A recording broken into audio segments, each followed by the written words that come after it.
যাত্রাবাড়ী তামিরুল মিল্লাত মাদ্রাসা এলাকায় বেশ কয়েকটি ছাত্রাবাসে বিকেলে তল্লাশি চালিয়েছে আইন শৃঙ্খলা রক্ষাকারী বাহিনী। অভিযানে বেশ কয়েকজন ছাত্রকে পুলিশ আটক করেছে বলে অভিযোগ করেছে ছাত্ররা। এ সময় 1 এপ্রিল থেকে শুরু হতে যাওয়া আলিম পরীক্ষার্থী সহ ছাত্রাবাসে থাকা বেশ কয়েকজন ছাত্রকে নির্যাতন ও আসবাবপত্র ভাঙচুরের অভিযোগও করে তারা। হাতে লাঠি দিয়ে আর কি আমাকে মার দিছে, অনেক হাত পে ধরছে এবং রিকোয়েস্ট করে, স্যার আমার মানে নামই একটি পরীক্ষার্থী এবং আমার হাতে বই ছিল। আমি 8ম শ্রেণীর পরীক্ষার্থী, আমার 4 তারিখে পরীক্ষা।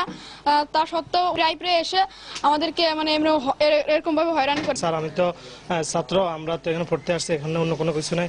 এরপর এরা শুধু গালি দিয়েছে, রুমটা ভাঙি ফেলালো, বললো কিসের পরীক্ষার্থী তোমরা, এরকম এখানে অস্ত্র রাখো করো। এরা আমাদের অনেকজনকে মারলো।